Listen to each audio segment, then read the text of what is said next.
Boa noite a todas, a todos. Que a paz e a graça do Mestre Jesus se faça em nossos corações, nos amparando, nos guiando nessa jornada tão importante, que é mais uma encarnação, mais uma oportunidade de estarmos aqui. O tema da palestra, a disciplina do pensamento e a reforma íntima. Então, cada um desses tópicos já daria uma palestra, né? Na verdade, daria uma tese de doutorado. São temas bastante complexos, bastante interessantes, né? Século XVI nos brinda Santa Teresa de Ávila, ou Santa Teresa d'Ávila, ou Santa Teresinha, para os mais íntimos, né? Uma freira carmelita, né? Que tinha uma espiritualidade fantástica, né? Uma coisa impressionante. E ela nos deixa uma imagem bastante rica em relação a esse tema do pensamento, da mente, da atenção, né? Santa Teresinha nos diz que a nossa mente é como se fosse um cavalo fantástico. Veja que ela está no século XVI, né? Como se ela estivesse falando para a gente de uma Ferrari, né? É um cavalo excepcional, muito forte, muito bonito, muito poderoso, só que é um cavalo indômito, um cavalo que nunca foi adestrado, que nunca foi montado. Essa é a nossa mente.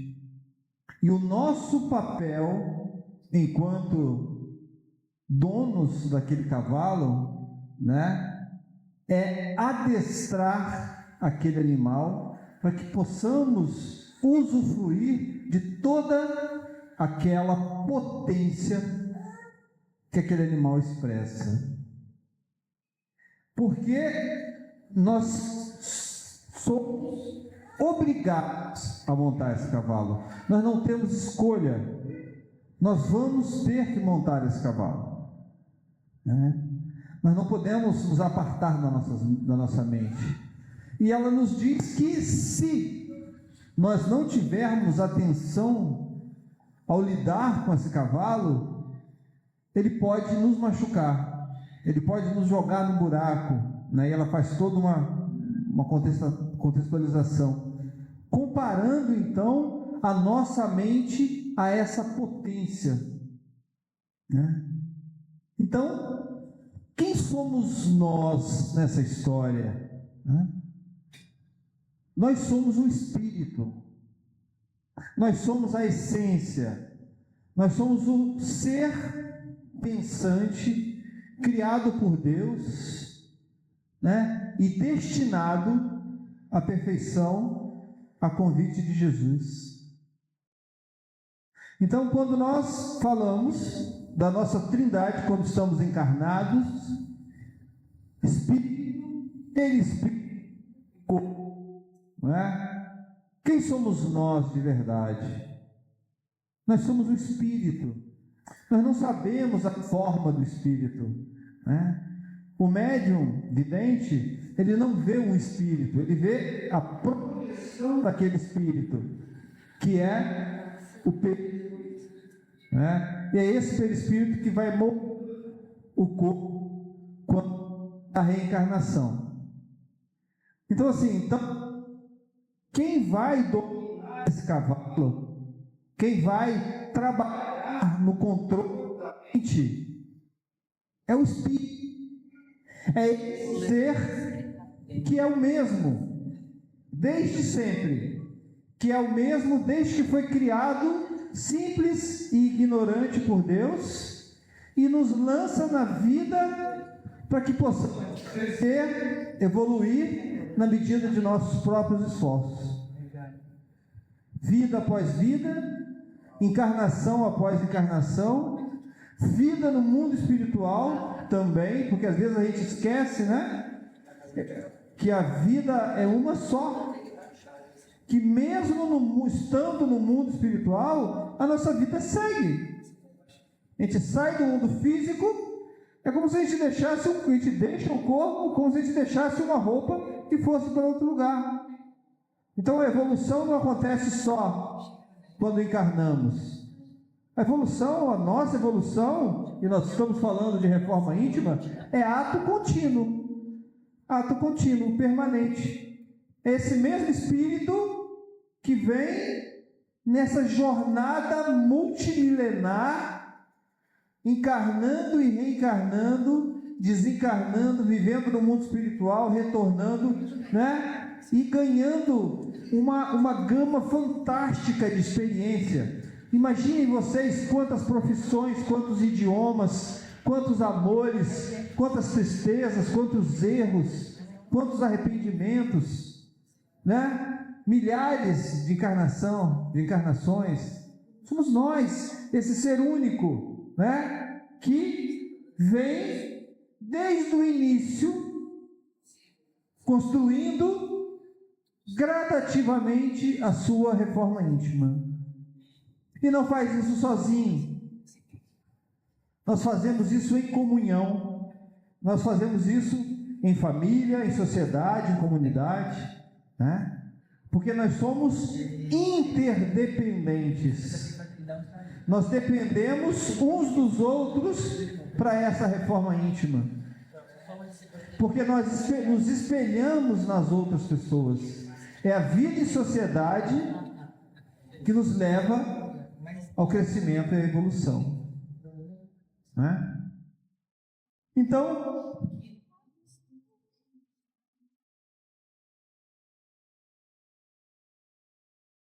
nós podemos entender a reforma íntima, né, como o meio principal para alcançarmos a razão de existirmos, que é a evolução.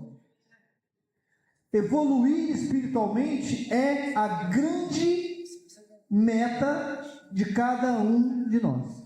De cada um de nós. Então veja, será que a minha missão está cumprida? Está vivo? Está encarnado? Não está cumprida. Desencarnou? Continua sem estar cumprida.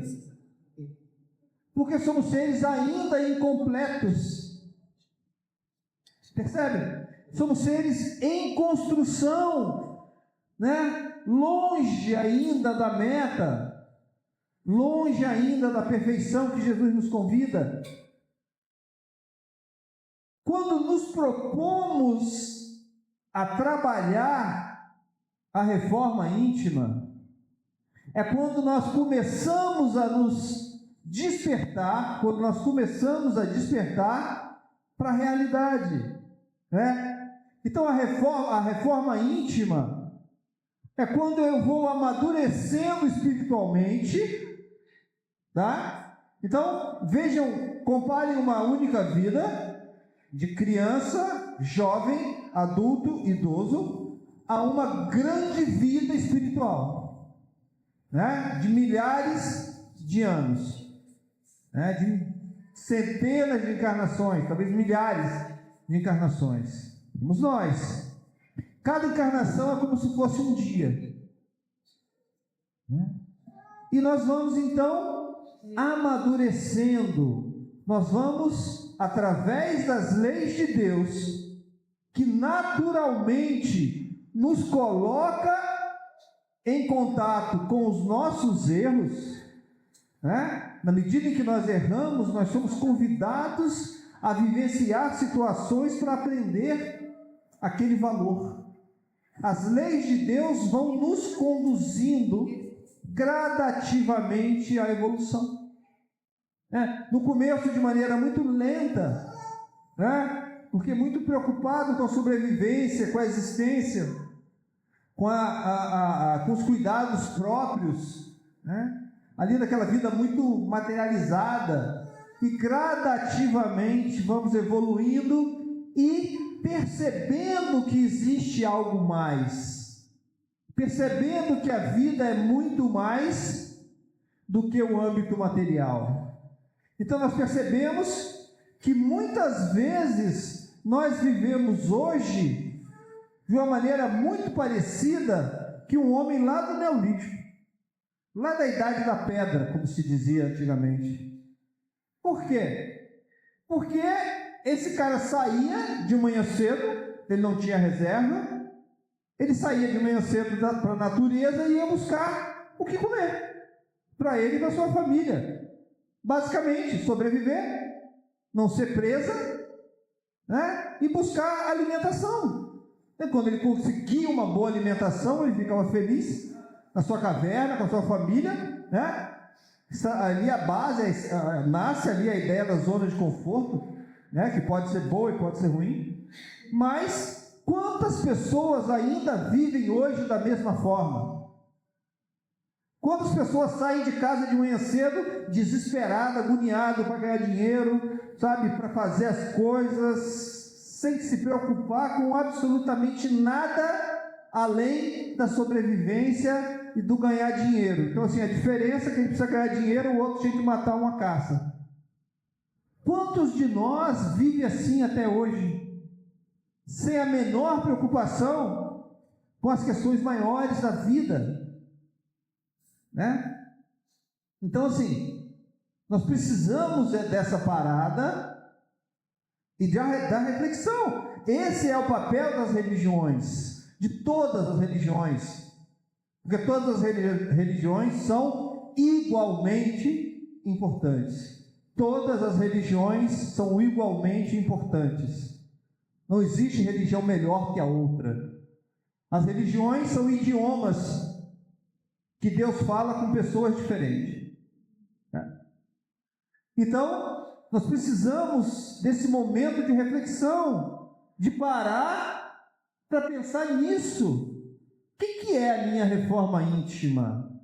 É o meio que eu tenho para alcançar a evolução espiritual, que é a essência maior da nossa existência. A evolução espiritual, ela é proporcional à felicidade, né? Porque na medida que nós evoluímos, nós vamos nos tornando pessoas mais felizes. Porque o entendimento nos fortalece. O conhecimento nos empodera. Então, um espírito superior, num ambiente de guerra, num ambiente de miséria, de dor, de sofrimento, ele consegue perceber ali as leis de Deus se manifestando. As pessoas vivendo dores e sofrimentos necessários ao seu crescimento e evolução. E ele consegue guardar em si, apesar da circunstância, um fundamento de felicidade. Porque ele sabe que é o amor de Deus se fazendo. E o contrário, uma pessoa que não tem evolução, ele pode estar nas circunstâncias mais fantásticas de bem-estar, que ele vai conseguir ser infeliz. Né? Ele vai conseguir ser infeliz tendo todos os meios materiais e emocionais para ser feliz. E aí que a gente vem. Onde é o agir? Aonde que nós podemos caminhar? O que nós podemos verdadeiramente fazer? Porque olhar o mundo é uma necessidade, desde lá do começo, né? Porque nós precisamos reconhecer o entorno, os perigos, a vida, né? A vida em sociedade, né? Os nossos olhos, os nossos sentidos nos trazem o externo, o entorno. Muito bem, isso é uma informação importante para a minha segurança, para o meu desenvolvimento. Mas a essência é o olhar para dentro. Veja que nós não temos órgãos para olhar para dentro. Nós temos órgãos para olhar para fora. Porque é a minha necessidade operacional, material, imediata, cotidiana. Então, é preciso uma percepção maior para que eu possa direcionar a minha atenção para dentro. E isso é difícil, porque intuitivamente nós sabemos que olhar para dentro não é fácil. nós sabemos intuitivamente que o nosso inconsciente está repleto de problemas. Por quê? Porque éramos seres simples e ignorantes e que viemos ganhando complexidade a partir de erros, acertos, erros, consertos, não é? Isso é absolutamente natural. Foi Deus quem fez assim. Foi Deus quem nos fez simples e ignorantes e nos soltou na vida, para que conseguíssemos com o nosso esforço a construção do nosso ser. Então nós temos uma grande dificuldade de olhar para nós mesmos. É muito fácil, né? Olhar para o outro. O que Jesus nos fala? Que eu consigo olhar um cisco no olho de uma pessoa lá do outro lado da rua. Olha a comparação. Eu vejo um cisco lá no olho da pessoa que está passando de moto ali, de bicicleta. Lá tem um cisco no olho do cara. E eu não vejo uma trave, né? Uma estaca enfiada no meu próprio olho. Eu não percebo essa trave. Olha a comparação que Jesus faz. Olha a dimensão, né? E é isso. Nós somos, né, treinados socialmente a cuidar da vida alheia. Porque isso é um mecanismo de defesa. Porque eu olhando para os outros, eu não olho para mim. É muito mais fácil. Né? É muito mais fácil dar conselho, é muito mais fácil, né, saber o que fazer, mole, né, julgar as pessoas, que absurdo e tal. Mas e nós? O quanto nós somos sinceros no nosso egoísmo? Presta atenção nessa pergunta. Presta atenção. O quanto nós somos sinceros no nosso próprio egoísmo? O quanto nós temos coragem de assumir o nosso egoísmo? O quanto eu interpreto o papel para mim mesmo? O quanto eu faço de conta para mim mesmo? Isso trava a reforma íntima. Porque, olha, se eu não tenho defeitos, eu não tenho o que fazer. Se só os outros que têm defeito, os outros que se ajustem. Eu não. Eu já resolvi isso. Isso é uma armadilha. Isso é uma armadilha psicológica, muitas vezes trabalhada com espíritos obsessores, para nos impedir essa movimentação, né? Porque aonde que eu posso agir? Aonde que é o único lugar que eu posso verdadeiramente agir com eficiência, com eficácia? Em mim. Em mim. Eu não posso agir sobre uma outra pessoa, por exemplo. Não de maneira determinada. Não que eu não influencie, mas eu não posso determinar a vida no mundo. Eu não posso determinar o entorno, eu não posso determinar as condições. Percebem? O mundo material está posto, as nossas relações estão postas. É lógico que nós nos influenciamos, mas eu não posso determinar. Aonde que eu posso agir de maneira contundente, verdadeiramente? Em mim. Em mim, eu posso fazer mudanças em mim. Eu não vou fumar mais. E parei de fumar e nunca mais fumei. Eu não vou beber mais. Parei de beber. Tive uma outra recaída, voltei. Não bebo mais. Eu me reconheço uma pessoa agressiva. Eu trabalho na agressividade. Eu busco um psicólogo. Eu busco ajuda. Percebem? É em mim que eu consigo trabalhar. Lembra do cisco e da trave. Nós precisamos perceber a trave nos nossos olhos. Porque vejam, a espiritualidade não tem pressa. Deus não tem pressa. Sabe? Nós vamos ser felizes. Nós vamos ser espíritos superiores. Todos nós vamos ser espíritos superiores. Agora, o quanto eu vou sofrer para chegar lá, é uma escolha minha. Já é uma escolha. Até uma parte da nossa evolução quase não era uma escolha, porque estávamos muito condicionados a instintos, mas hoje já é uma escolha. Hoje já temos condições intelectuais de escolher. Esse surgimento do Espiritismo marca muito isso. Uma religião que traz como fundamento a razão, onde eu consigo fundamentar a minha conduta na razão. Eu consigo ter uma fé raciocinada, onde eu percebo um Deus justo e perfeito, criando uma obra perfeita, e eu sou parte dessa obra. Percebe? Eu consigo racionalizar essas coisas. Então eu consigo intervir, eu consigo interagir. Então, na medida em que eu abro mão do esforço, na medida em que eu abro mão do trabalho de disciplina, que vamos falar já já, na minha reforma íntima, eu estou perdendo tempo. Eu estou adiando possibilidades que estão postas em minha vida. Se eu tenho pessoas da minha família que eu tenho dificuldade de me relacionar, o que é isso senão uma oportunidade? Por que aquela criatura está dentro da minha família?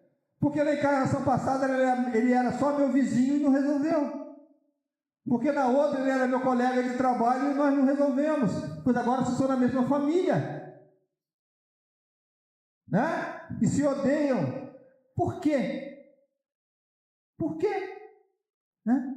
Não existe efeito sem causa. Ora, se somos convidados naquelas circunstâncias a nos relacionar, é preciso que haja esforço. É preciso que haja intenção de resolver aquele problema.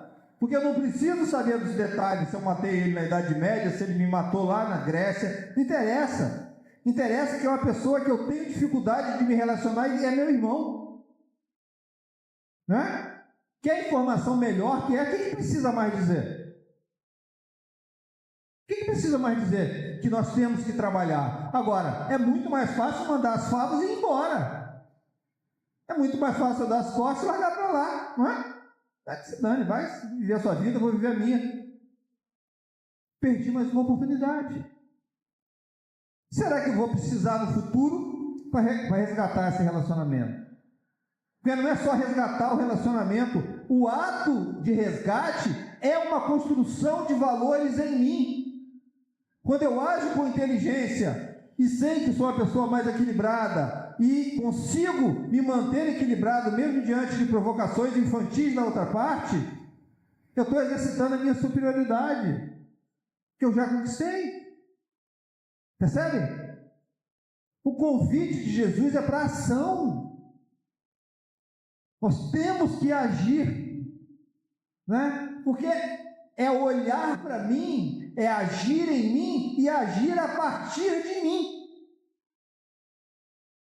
Sabe? Na medida em que eu me reconheço, na medida em que eu me trabalho, na medida em que eu sei das minhas peculiaridades, eu sei das minhas imperfeições, eu aceito isso com trabalho, eu aceito isso em trabalho, é fácil para eu me relacionar, porque isso me empodera, porque eu estou no caminho.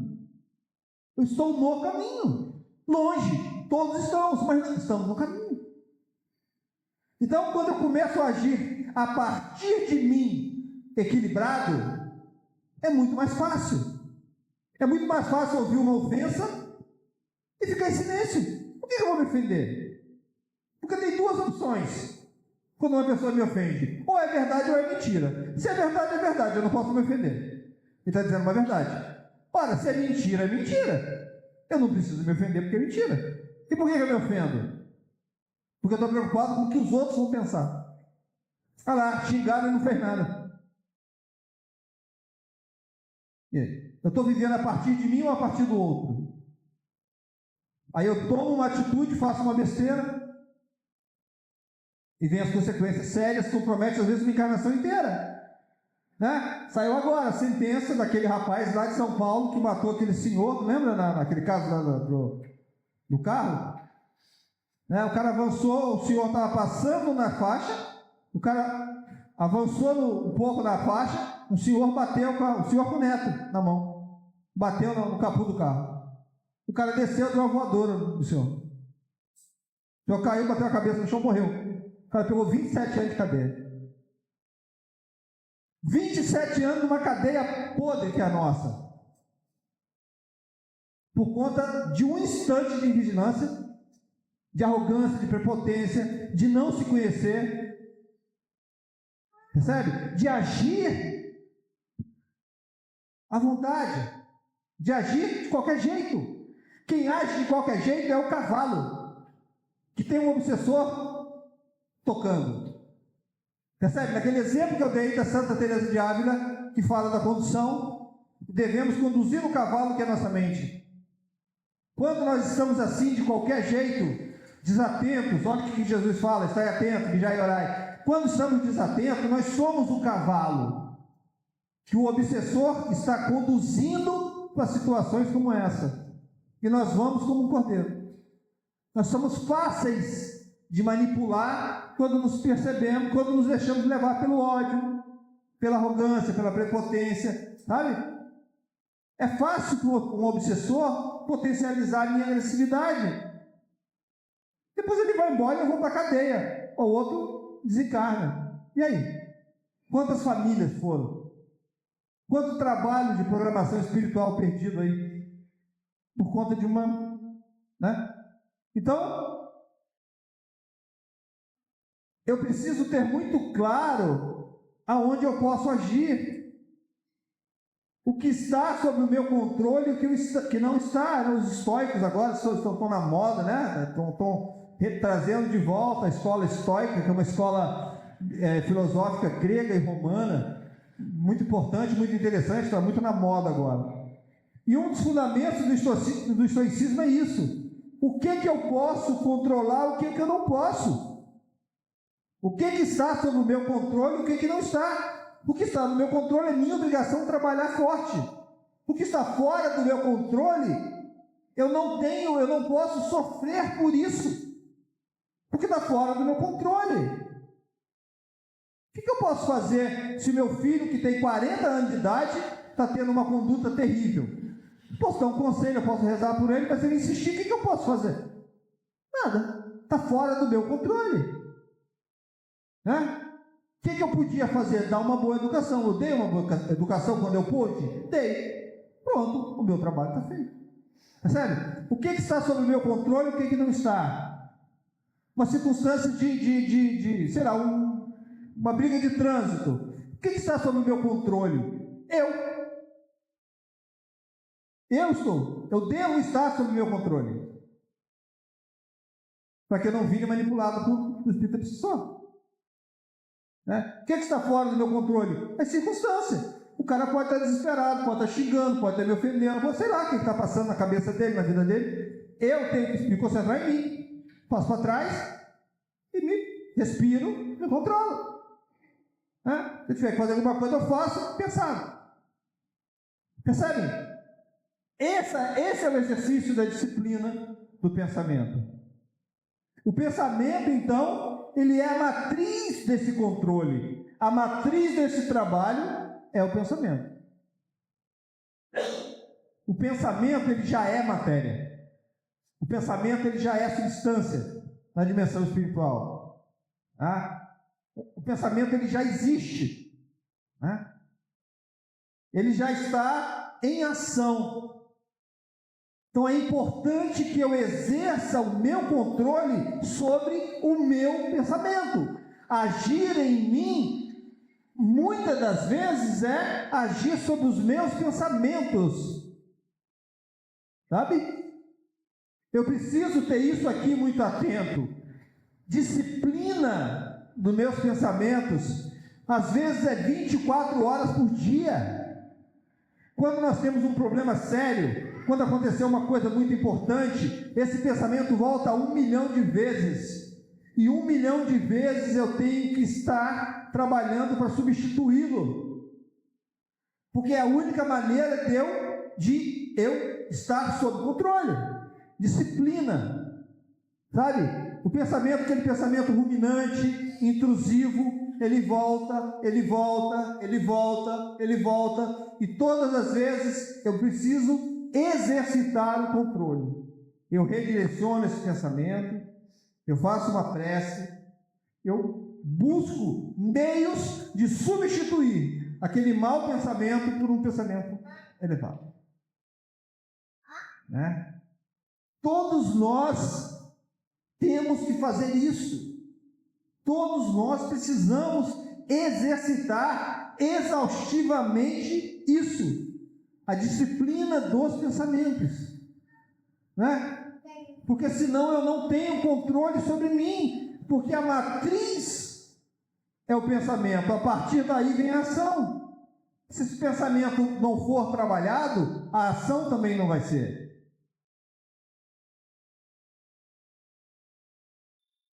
Percebe a importância? Cara, Deus entregou para a gente um motor de Ferrari. Só que nós ainda somos um Corsa. Mais ou menos isso. Talvez até mais.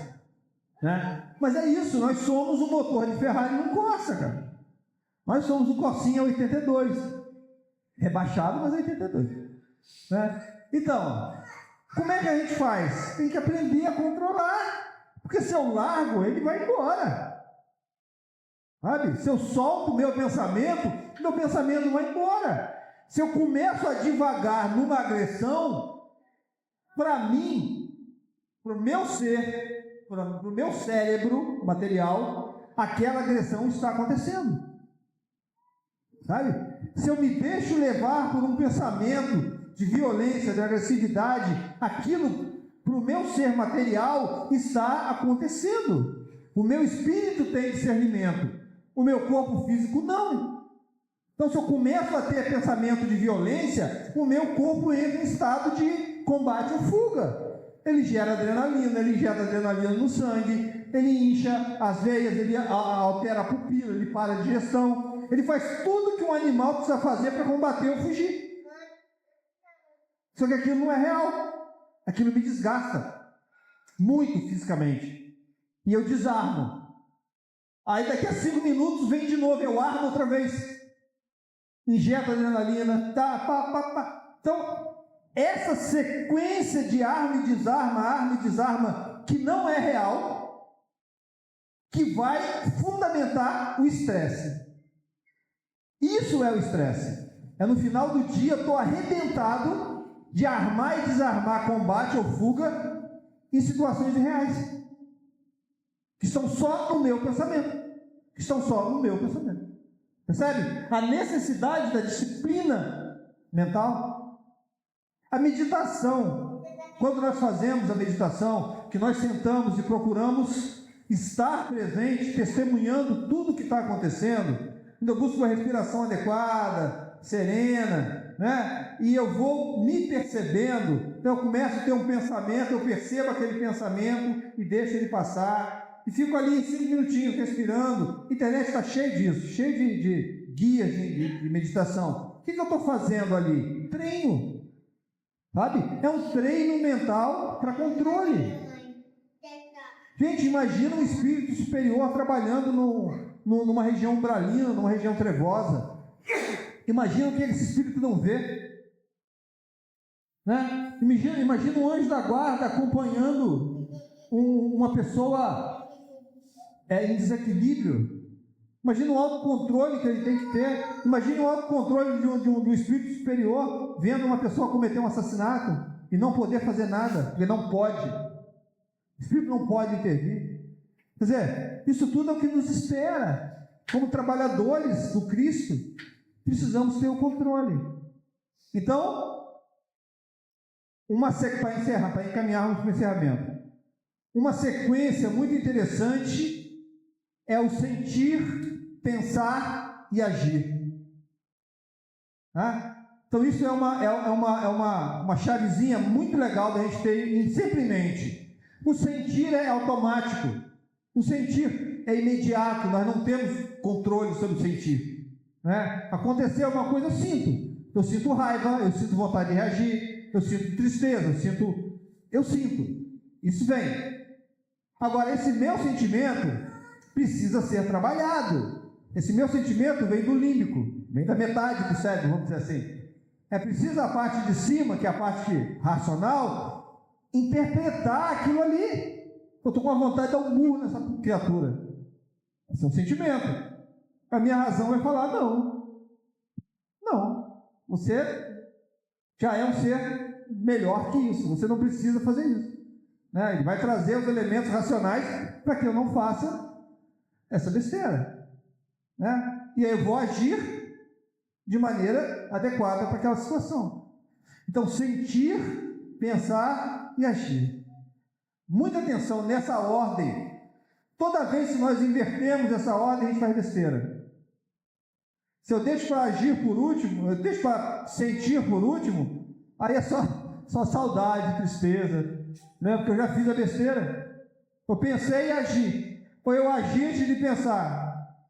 A possibilidade de erro é imensa. Né? Então tenhamos em nós o controle. Nós precisamos ter as rédeas de nossa vida em nossas mãos. Eu tenho, será? Será? O quanto nós abrimos brecha para obsessores intervir na nossa vida? O obsessor não é um capeta que vai aparecer do seu lado te empurrando, não, meu amigo. O obsessor é aquela pessoa que vai pegar a sua maior fraqueza e vai potencializar de maneira sutil, do fundo da sua consciência, sem você nem perceber. Né? Então, vigilância. Vigilância só a nossa ação, só a nossa conduta. Jesus nos lembra de quem nós somos. Jesus diz: sois o sal da terra. Sois deuses, sede perfeitos. Tem uma hora que Jesus diz assim: muito mais do que eu tenho feito, vocês poderão fazer. Imagine, Ele está nos dando a dimensão do que nós somos. Nós somos filhos de Deus, nós somos essência da divindade, né? Nós somos seres destinados à luz, destinados à felicidade. E a partir do Evangelho do Cristo, Ele nos dá todas as chaves, todos os mecanismos para alcançarmos isso. De maneira mais delicada, de maneira mais branda, onde não precisamos, né, ou diminuímos a necessidade de toda a dinâmica de dor e sofrimento para que possamos aprender. É que o Cristo fala: aprenda de mim. Aprendamos de Jesus, então. Muito obrigado. Boa noite a todos.